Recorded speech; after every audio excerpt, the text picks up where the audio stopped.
My name is Jonatan Joya. We are here because of Loud.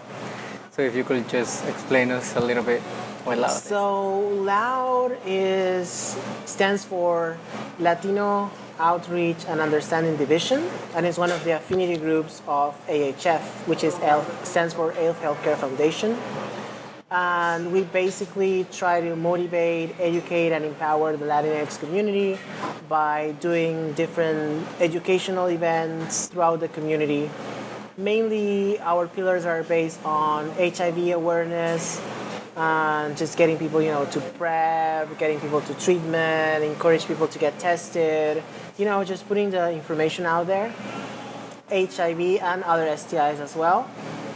And also just to be able to give information to the public in general and specifically to the Latinx community about what's going on with different situations, like we're trying to support immigrants and talk about immigration rights, or for instance just have some sort of civic engagement that is so needed right now in this country.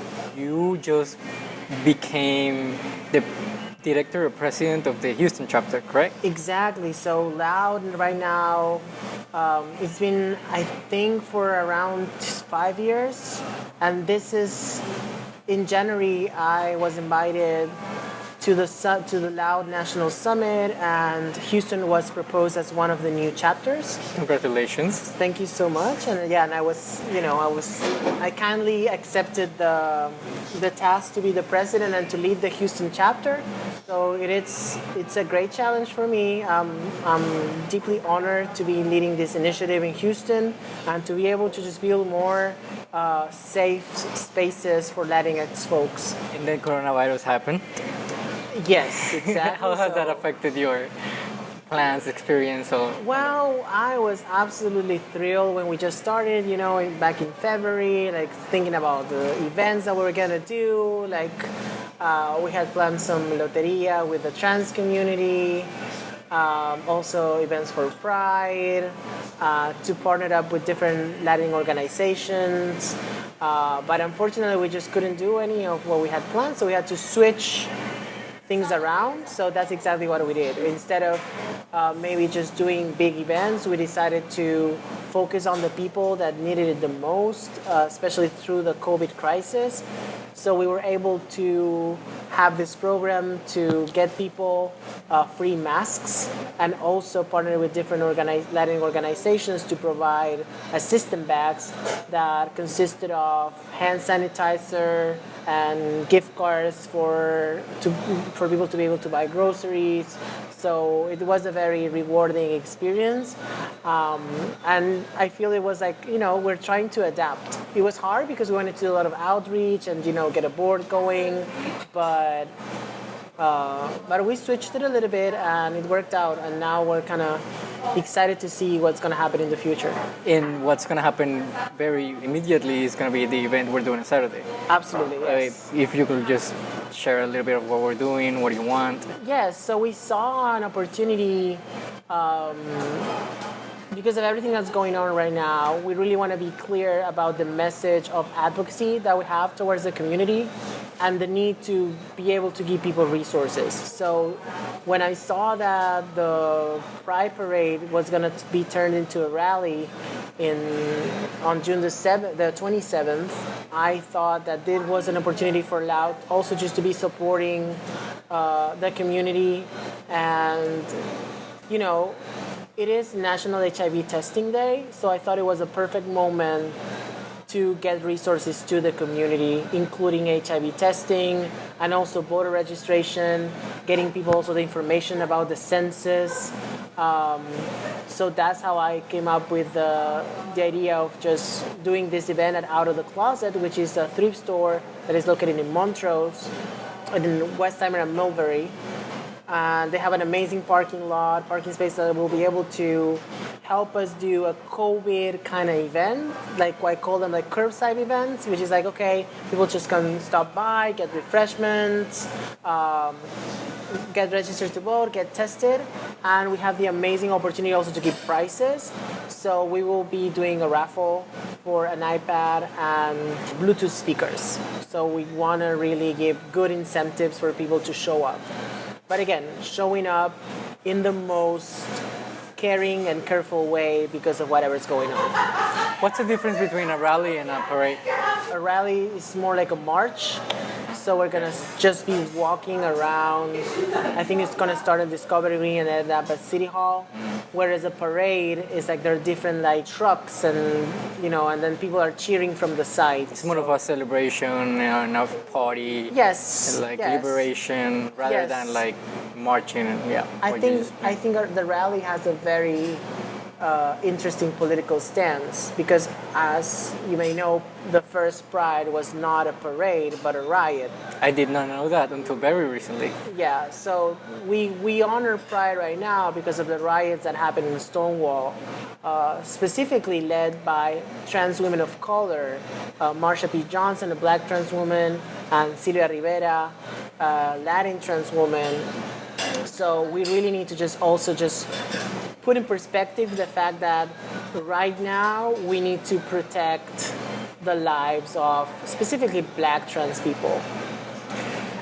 Are you hopeful about the future, and are you hopeful about young gay people like discovering that Pride was a riot and discovering all this history of these transgender women of color that actually fought so that we can today live the life we live? Like, or are you kind of skeptical about it? Like, what are you feeling right now? How are you seeing the environment? I'm excited and scared at the same time. I'm scared because it's really scary to live in a world that still oppresses so many people, and there's so many minorities that I'm having an awful time right now. But history shows us that there are ways to do something about change.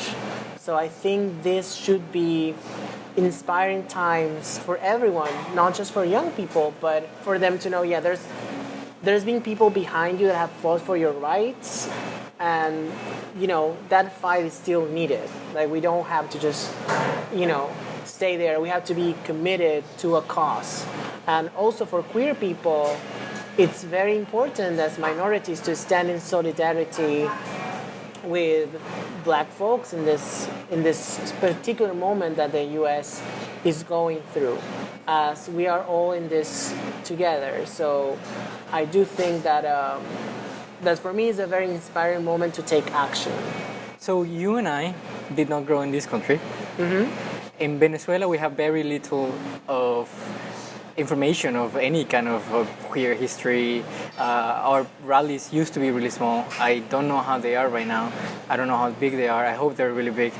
But I never saw anything on TV that was related to queer representation or history. Never saw anybody really speaking about all these things that we're talking about Stonewall and trans women of color fighting for their rights and all that. Was it different in Argentina? Did you have a different experience? I think it was. I think we are a generation that's trying to look and look back and just and rediscover its own history, and that is a very important thing. Like, there are so many icons in queer Argentinian history that started to show up. Like, for instance, the people that showed up during the dictatorship in Argentina while people were, killed by the government, and there was some sense of homophobia and everything, but that's how some of the best icons of queer liberation also appeared, like Jauregui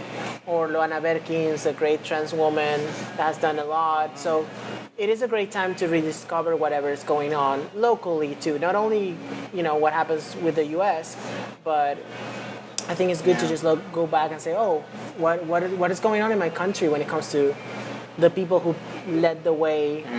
So you are a doctor. Did you always knew you wanted to be a doctor? I always knew that I wanted to help community. I always knew I wanted to empower people. I don't know why, for whatever reason, there's always a fire in me that just tries to help other people. So, and I'm a big nerd. So when I finished high school, I was debating between becoming a historian or a biologist. So I was like, well, what can I find in the middle? And I guess that's how my love for medicine, that's how I came about with that. Like, okay, yes, I will be able to talk to people, to work with people, and at the same time learn a lot about science and, you know. And you're just not a regular doctor, but one that works tirelessly with and for the LGBTQ community. Yes. So how did you branch into that direction? Well, Was there a teacher? Was there somebody a mentor that said you should do?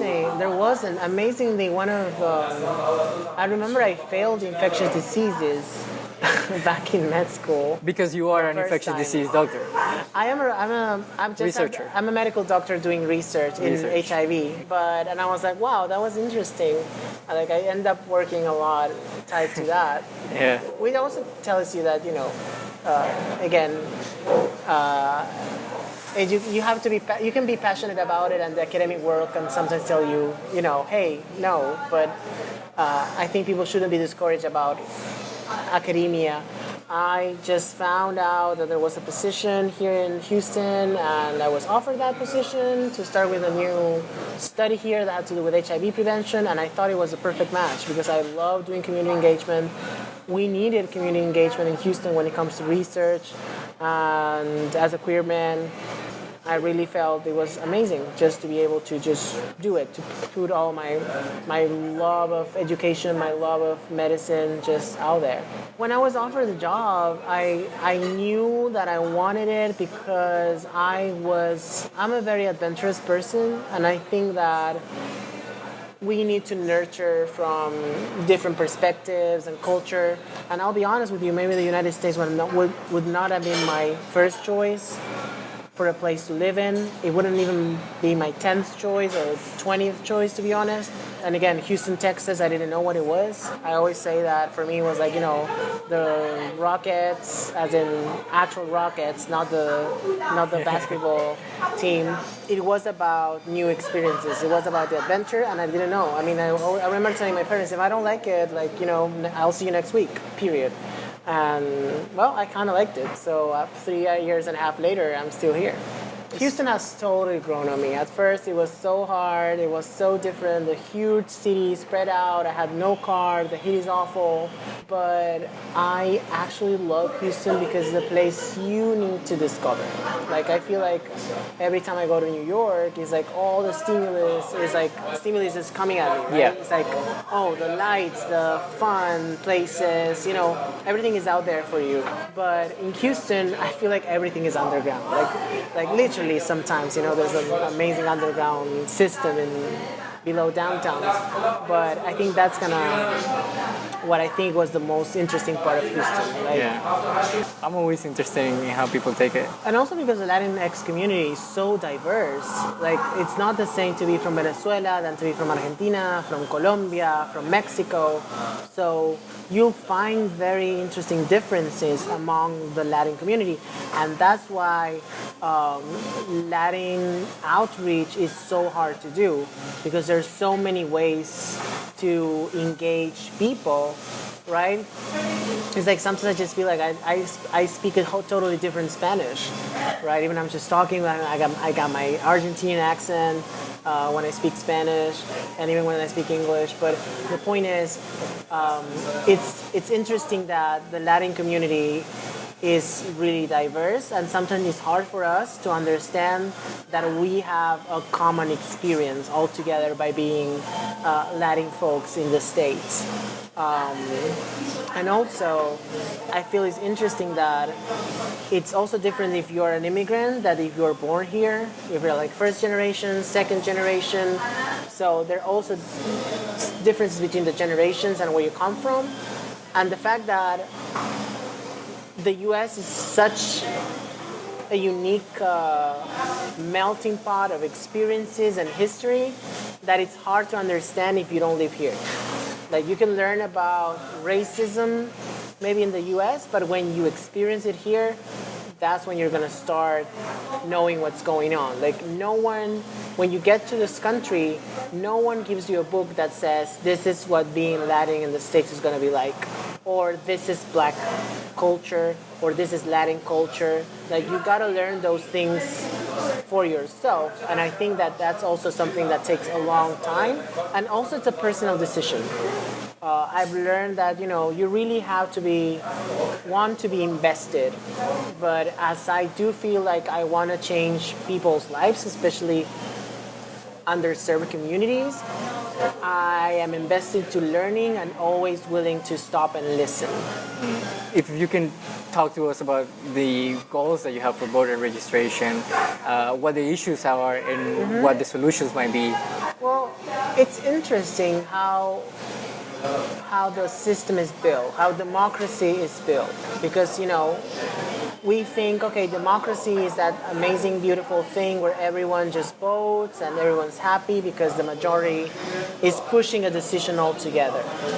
I come from a country in Argentina where voting is mandatory and it's done on a Sunday, so most of the people don't work. And it's a country that legalized gay marriage yes, a couple of years early. ago. Yeah, really early, right? Not a couple of years. Not a couple of years. Like when? a decade ago. A decade ago. Yeah. Yes.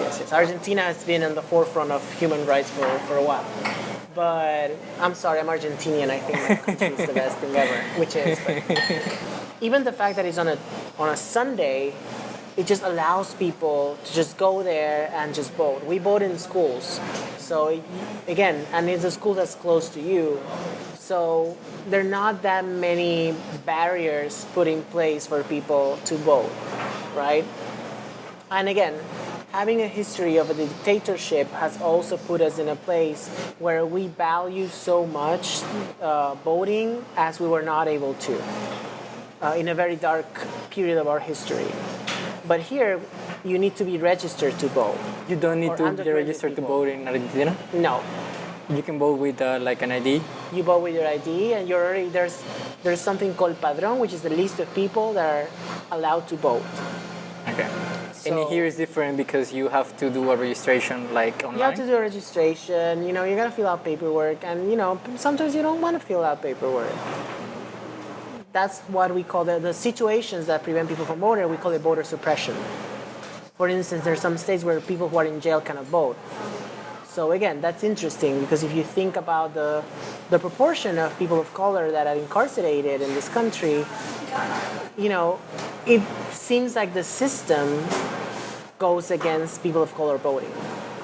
Just like you add it up and you're like, oh, maybe is it an actual democracy if some people are not favored to be participating? Okay, is there anything else you want to say about Loud? Maybe you can give us the tips of the event we're going to be doing on Saturday again? Yes. What time is it going to be and all that? So next week, Saturday, June the 27th, we're doing our National HIV Testing Day event called Adelante, Moving Forward. And it's going to be at Out of the Closet from 4 p.m. to 7 p.m. We will be giving out masks. There will be a sanitation station for everyone to be safe. There will be drag queens enforcing social distancing. So yes, come get tested, get resources, and participate in the raffle for an amazing iPad and Bluetooth speakers. Thank you so much for your time, Jonatan. Absolutely, anytime.